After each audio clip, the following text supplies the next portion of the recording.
Hello, today's the 29th of September 2024.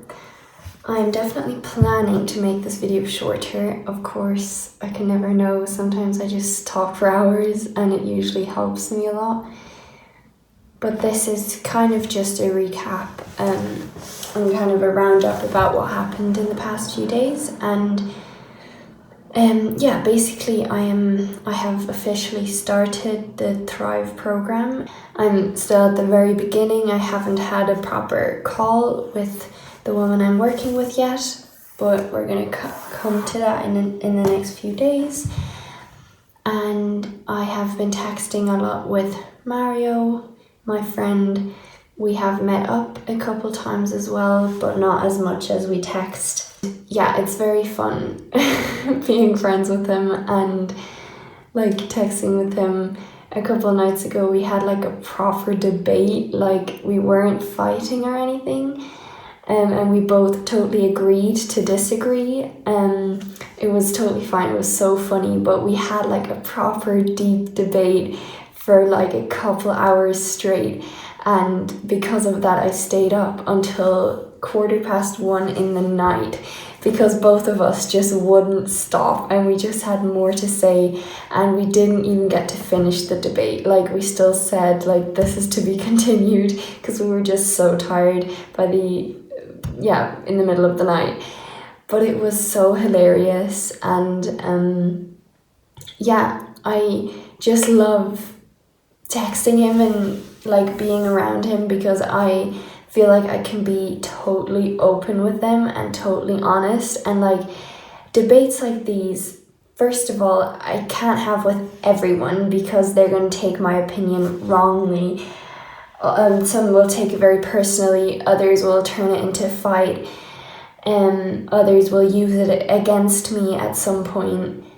And a lot of people I just don't trust. And with him, we're just so open and honest and stuff, and it's just so funny.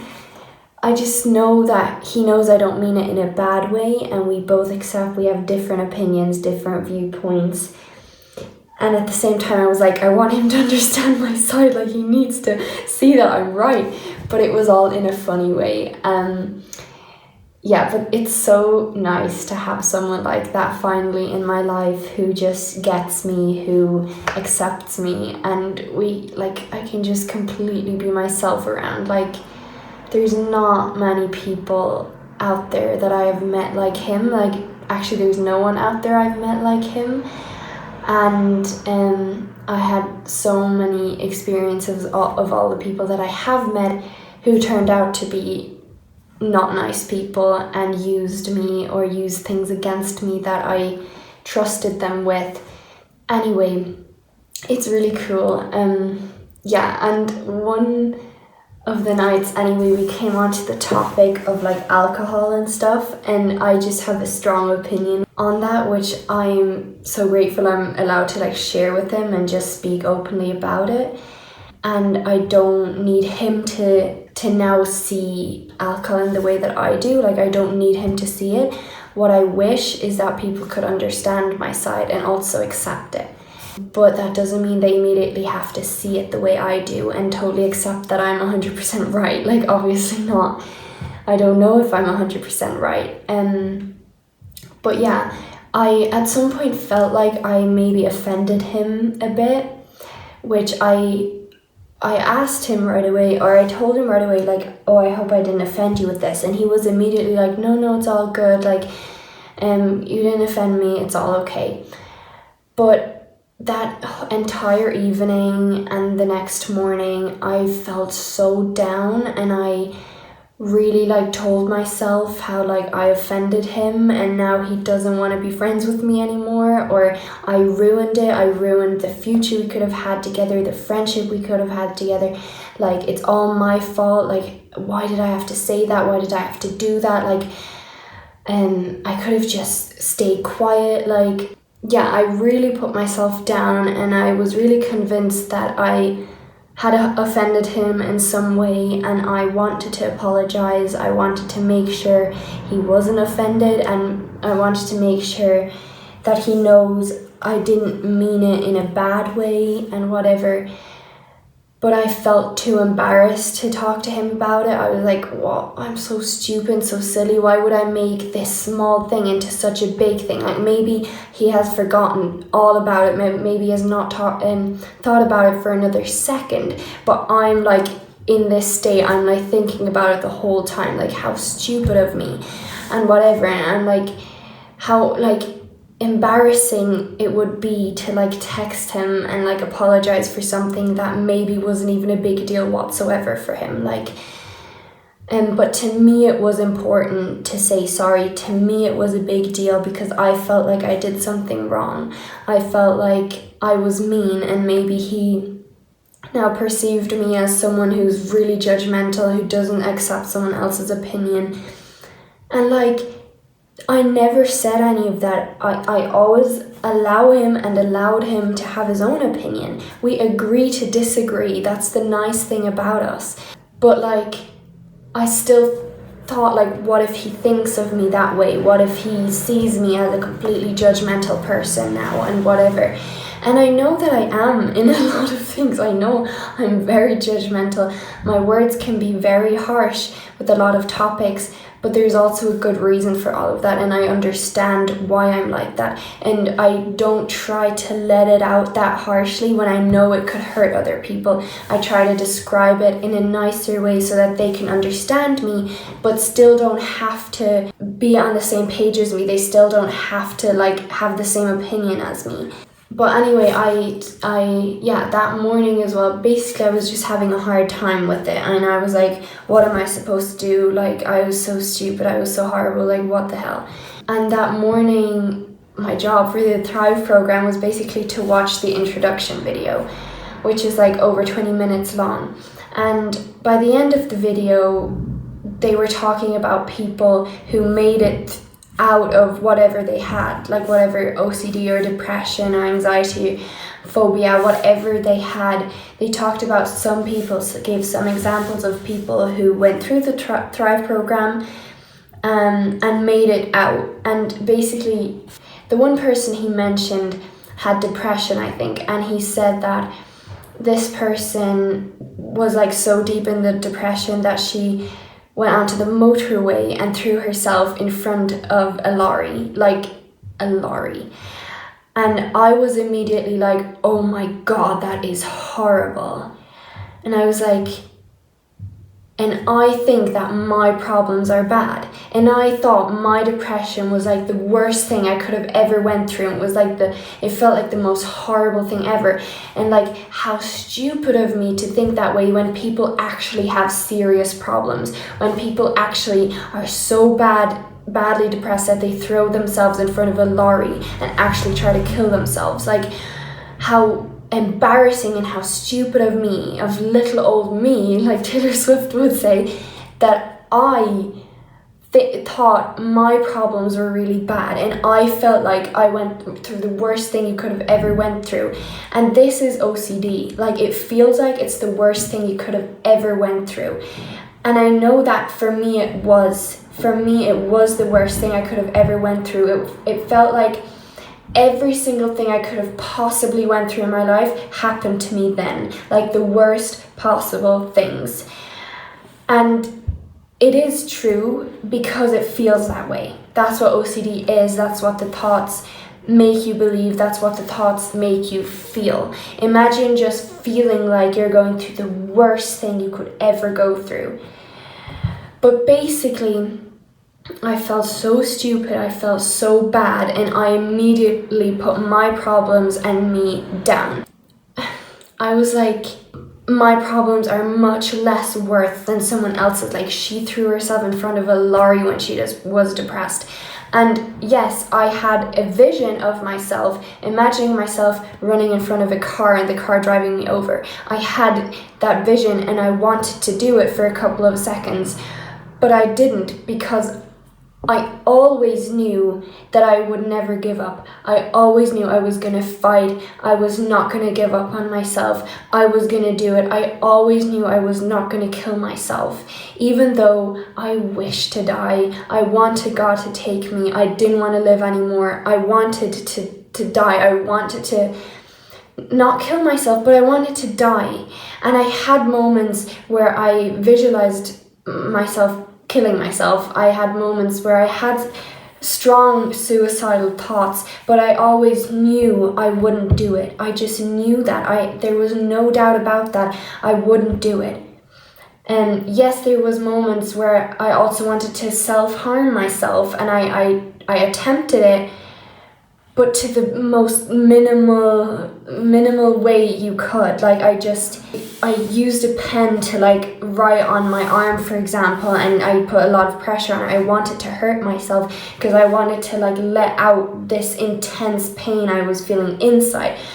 But again, those were minimal things. Those were not things like other depressed people do, like literally take a knife and cut themselves, or like hang, like there's so much worse things. So again, I'm like, how stupid of me that I thought how crazy I was, like for like writing on my arm, or like for writing a wall full of marker in my room. Like how stupid that I thought that was actually something serious, because other people throw themselves in front of like a bus or a lorry or whatever.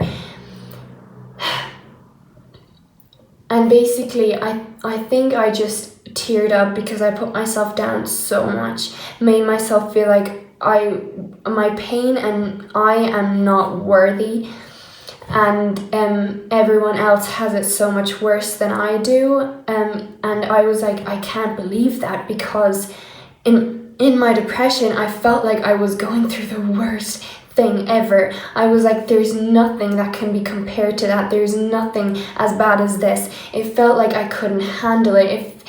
It felt like everything was extended to its most. Like it just didn't get worse. It didn't get further. Like there was no way it could get worse. And so now I was like, oh my God, is it actually possible that I could have gotten worse? I just can't believe that. I'm like, the words won't even come out of my mouth, because I'm like, there's no way. I couldn't have survived worse. Like I was just about surviving. Like I wasn't even surviving. Like there's no way I could have experienced worse.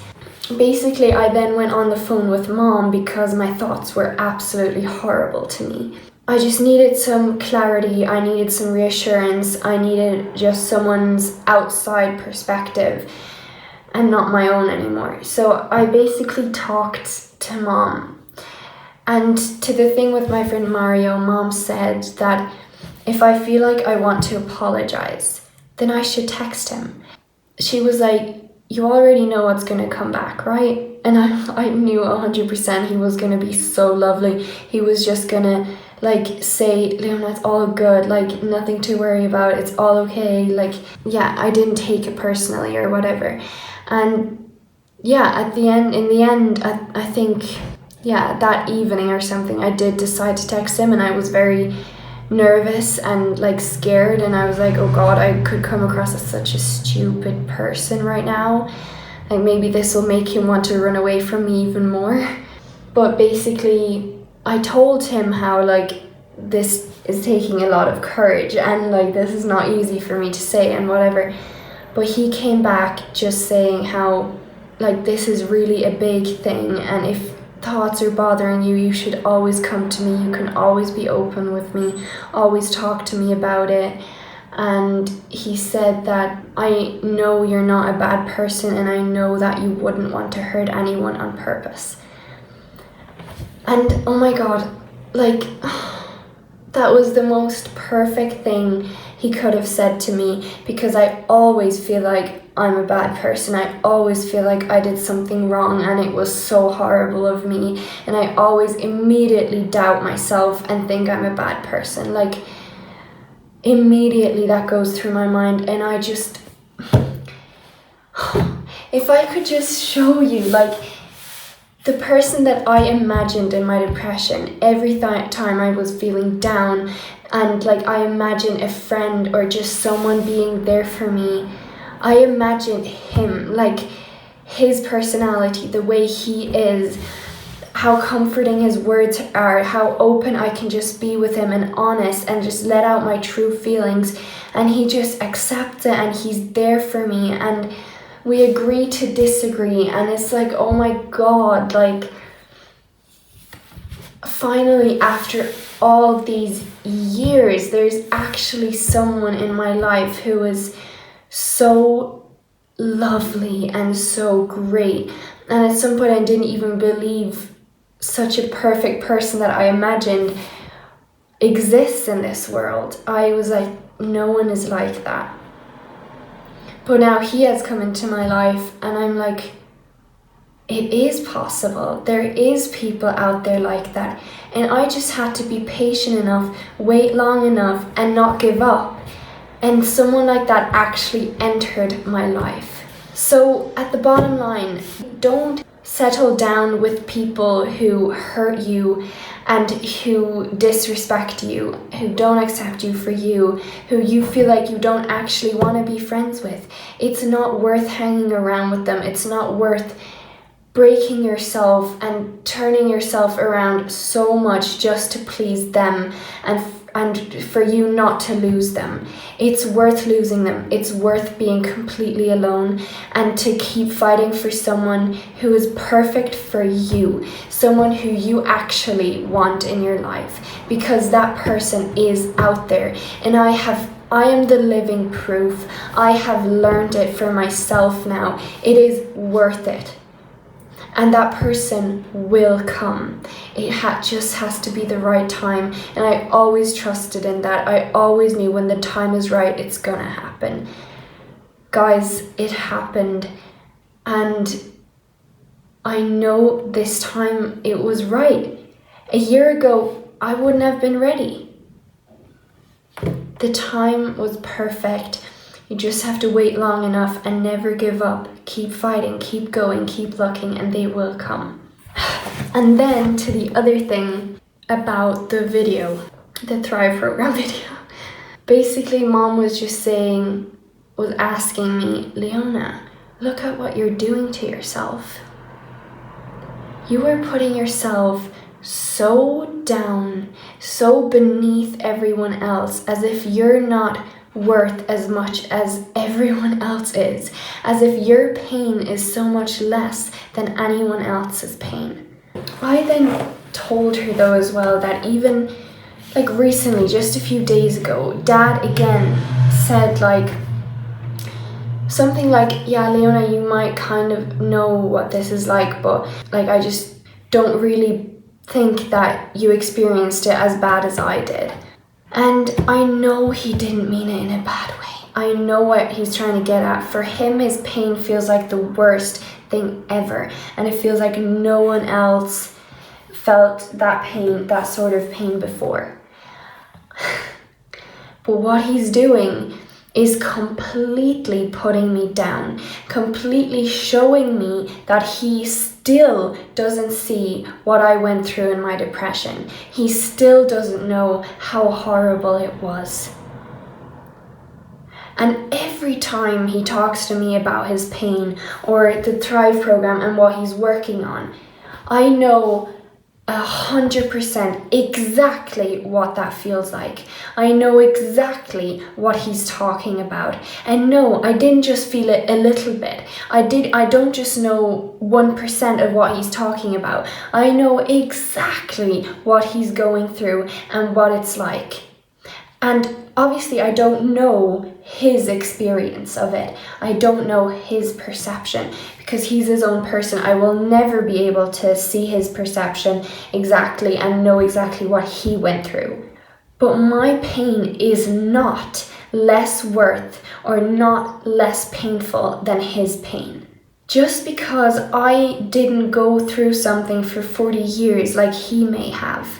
I went through that, all of that, in the space of 2 or 3 years. And that doesn't mean that it was less painful just because he went through it for a longer time. Mine and his pain could have reached the exact same level, just at different times. And I told mom like how I kind of feel like embarrassed and stupid that I'm starting the Thrive program because a lot of people go there with like serious difficulties, serious problems, people who like throw themselves in front of lorries. Like those sort of people go and use the Thrive program, and I'm like, I have like mental issues, like my mind is horrible to me, memories of the past are like torturing me. That's like my thing. And yes, in my depression, I believe I was at zero, like I didn't even exist anymore. There was nothing good or anything about me or my life anymore. But now I'm doing so much better than in my depression. And yes, I've kind of fallen down a bit more, feeling worse than I used to after my depression. Like, I'm not feeling as bad as I used to in my depression. But anyway, why I'm going to the Thrive program is to thrive, is to be completely free once and for all, to not have my thoughts controlling me anymore and doing this to me, torturing me like this. But I still felt so stupid that someone like me is asking for like professional help, or someone like me is starting the Thrive program. And I know that my things are serious as well. I'm not saying that. I know they feel so serious, but that's why I feel so stupid, because other people physically do serious things and I don't. For me, it happens inside of me, all of it.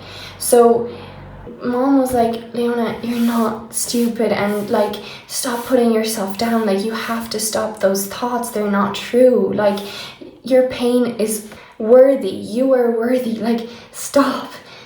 And in the end, I kind of realized, and I explained to her then, yeah, it makes sense, because in my depression, I felt like it was the worst thing. It couldn't have gotten worse than that. I can't even describe to anyone what it was like. That's how bad it felt. It's like there's no words good enough. It was terrifying and horrible. And basically, I then realized and tried to explain to Mom how, like, oh yeah, because even though some people might physically do something, physically hurt themselves, physically kill themselves, try to kill themselves, do these crazy things physically, which means if you would look at me, you would think I'm not half as bad off as this other person is who's physically doing something. But the thing is, if you would look inside, both people would probably be on the same level. It's just everyone deals with it differently. Everyone has different beliefs, different thought styles, different whatever. So if you would look at me from the outside, you might think, oh, she's not doing bad, like, oh, whatever. But it doesn't mean that my thoughts and what's happening inside of me and the emotional, mental pain isn't as bad as theirs. That's not what it means. My decision was always to keep fighting for myself, to not kill myself. I knew I wouldn't do that. I knew I couldn't do that to myself. For whatever reason, a part of me never wanted to kill myself. Well, I wanted to, but a part of me never did, and always knew that I actually don't want to. And then for other people who go through this may not have that belief, or that whatever you want to call it inside of them, that inner voice that keeps them from killing themselves. Some people just might not have that, and that's why they go out and do bad physical stuff as well. Yeah. Anyway, talking to Mom about this helped a lot, and she wanted to immediately stop me. She was like, Leona, whenever you hear those thoughts, bin them, throw them away, like, ignore them. They are not true. Look at what you're doing to yourself. Like, I was belittling myself so much, and I learned this from my father in my depression. These are the things he said to me. My pain was never as bad as his. My pain was as small as his pinky finger compared to his pain. My childhood wasn't half as bad as his. I couldn't even imagine how bad his childhood was. Like, I don't even want to mention the worst thing he said to me, which to me is the worst thing, maybe not for everyone. Like, again, it's everyone has a different belief. So the worst thing in my perception, what he said to me, is that Jesus didn't die for me, he died for all of us. So again, obviously Jesus wouldn't do that for me. Like, why would he do that for me? I'm not that special. My pain isn't that worthy, like, as if Jesus would die for me. knowing well that Jesus loved everyone equally, knowing well Jesus respected everyone, was there for everyone, like, and then I felt like, wow, Jesus, who's capable of loving everyone, is incapable of loving me. That's what Dad made me feel like, that even the person who is capable of loving everyone, of accepting everyone, even that person at such a high level is unable to accept me, is unable to love me because I am so not worthy. Yeah, so basically I learned a lot of this from my father. But again, it was my decision to accept what my dad said. I could have just not believed it. I could have said, shoot him to hell, like, he's not right, it's nothing what he's saying is right, it's all bullshit, he's the bad one. Like, I could have turned it around. Again, that would have been egotistic, but I could have just shot him to hell and not cared about what he said, and then I wouldn't have adapted all these beliefs. But I agreed with probably all of them to a certain extent. Like, I was always like, no, stop, no, it's not true, blah, blah, blah. But to a certain extent, I was like, yeah, maybe it is true. Maybe I am like that. Maybe I really am not worthy. Maybe his pain is really way worse. Maybe I'm just exaggerating. Maybe it's not true what I'm saying. Maybe this, maybe that. I believed a lot of it, and I agreed with a lot of it. And that's why I'm continuing the self-talk. Dad has stopped, thankfully. Most of the time, there is the odd situation here and there where he might reuse his old thought pattern and belief system and let it out on me. But I would say 90% of what he used to be like, what he used to say to me, is gone. And that's something I read in the Thrive program today, and this made me so emotional. And I was like, this is so true. Okay, so our inner voice or self-talk. Question: think back through your life. Think of your parents, teachers, friends, and partners. Who do you think the most critical person in your life has been? I immediately was like, Dad, no doubt. I'm sorry, it's a trick question, really, because by far and away, the most critical person in your life is you. The person who tells you off the most is you. The person who puts you down the most is you. The person who places the most limits on your hopes, desires, and ambitions is you. In fact, you probably do far more damage to your own health, self-esteem, and your ability to deal with stress and anxiety than everyone else in your life put together. Guess why that made me so emotional? Yes, Dad was the most critical person in my life. I don't have to go into that anymore, but basically, when I agreed to all of that, I also agreed to things Mom said about me, to things my sister said about me, my grandparents, my cousins, whatever, random people in school. I agreed to all of that, and I put all of that together in my mind, and I am the person who is continuing it. I am the person who is believing it, and I am the one, for sure, without a doubt, who is putting myself down the most. It's impossible for someone else to put you down more than you put yourself down. Because for someone else to be able to put you down is for you to agree with that, for you to allow that to happen. And you agree with that when you believe that about yourself, when you think it's true. So it's not just your inner voice saying it then, it's your inner voice and your dad's voice in your head now.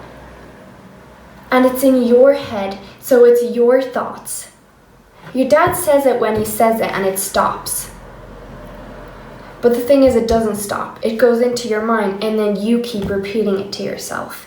And you keep believing it. And you keep using that to put yourself down. And you keep using that to destroy yourself. And I'm for sure the hardest person on myself. No one else is capable of being so hard on me.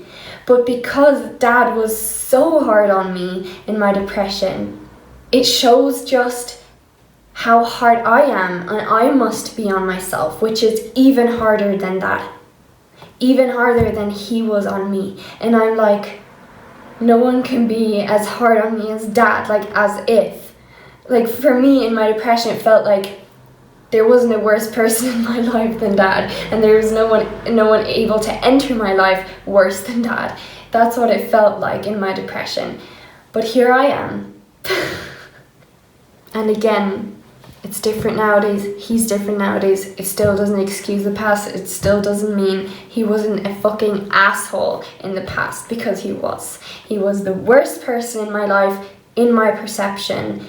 And my depression was the worst thing I could have went through in my perception. And it scares me when I think of, oh, maybe it wasn't. Maybe there is something worse. Maybe there is a worse person that is to enter my life, or will or can enter my life. Because I'm like, there is no way I will survive any of that. If there's anything worse to happen than my depression to me, if there's a worse person than Dad and what he said to me that can come into my life, I'm like, I can't survive that.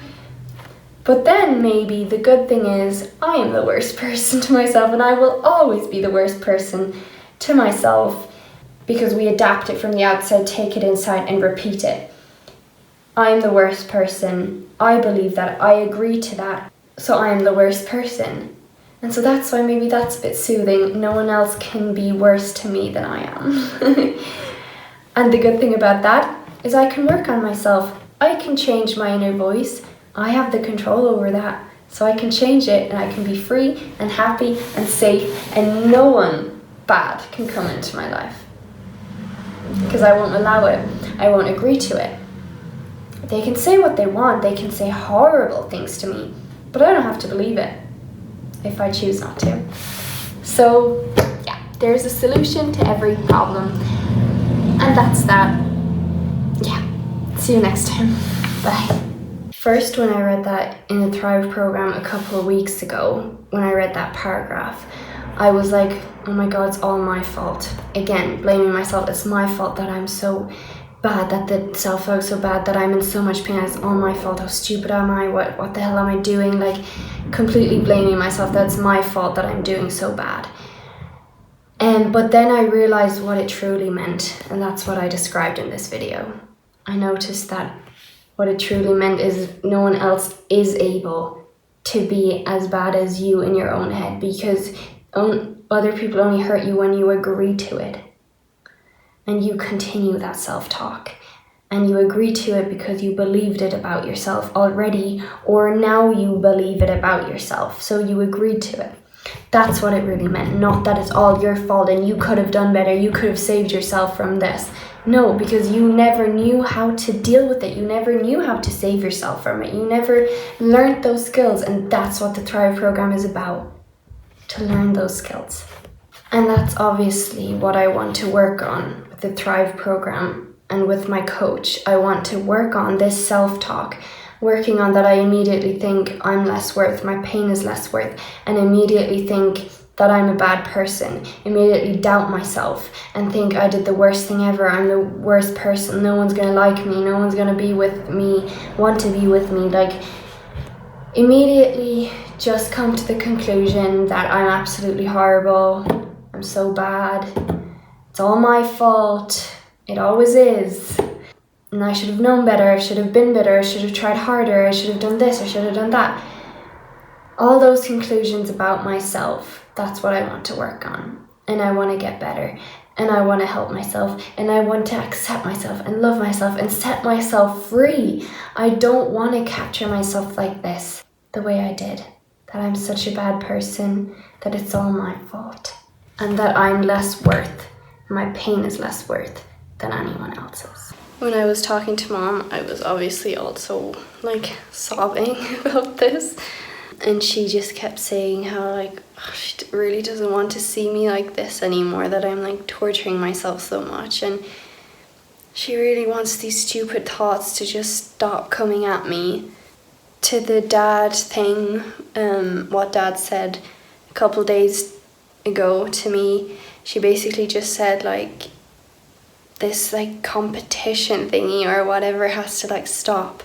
The pain, both pains are just as worthy as each other, and we can't even compare pain, which is worse, which is better. Like, that just can't be compared, because we're two completely different people with completely different belief systems and emotional bodies and whatever, like childhoods and so on. Like, it can't be compared.